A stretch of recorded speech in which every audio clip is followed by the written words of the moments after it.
Hello বন্ধুরা, আজকে এই বরবটি কড়াই দিয়ে একটা রেসিপি বানিয়ে দেখাবো। তার জন্যে কড়াইগুলো বের করে নিয়েছি, নিয়ে আমি কিছুক্ষণ আগে গরম জল বসিয়ে দিয়েছিলাম। সেটার মধ্যে ধুয়ে এর মধ্যে দিয়ে দিয়েছি, অল্প পরিমাণ লবণও দিয়ে দিয়েছি, দিয়ে এটাকে একটু সেদ্ধ করে নেব। নেওয়ার পর এগুলো সেদ্ধ হয়ে গেছে, অল্প সেদ্ধ করলে হয়ে যায়। আর একটা থালার মধ্যে একটু আদা রসুন বাটা, লবণ, বেসন, চালের গুঁড়ো, লঙ্কা গুঁড়ো, হলুদ গুঁড়ো, সব জিরে গুঁড়ো সব কিছু নিয়ে নিয়েছি। নিয়ে এটা একটা ভালো করে এইভাবে জল দিয়ে গুলে নিয়েছি। নেওয়ার পর কড়াইগুলোকে এইভাবে আমি গোল গোল করে কাঠির সাহায্যে এইভাবে বানিয়ে নেব।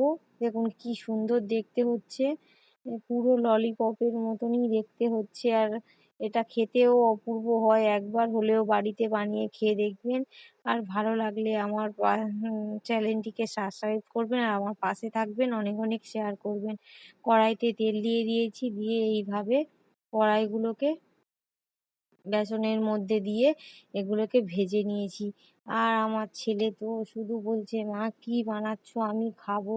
আর ও তো একদমই সবজি খেতে পছন্দ করে না, কিন্তু এটা বানিয়ে দিতে ও খুবই ভালোভাবে খেয়েছে আর খেতে খুবই পছন্দ করেছে। বলছে, মা আবার কবে বানিয়ে দেবে, আমি খাবো। এটা খেতে সত্যি খুব ভালো হয়েছিল।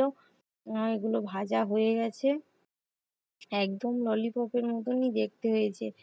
এই দেখুন বন্ধুরা, কত সুন্দর দেখতে হয়েছে। আর আমি ওপর থেকে একটু সস দিয়ে দিয়েছি। আর ও খাওয়ার জন্যে তো অস্থির হচ্ছে, ও একাই সবগুলো নিয়ে বসে পড়েছে। ও বলছে, মা খুব ভালো হয়েছে।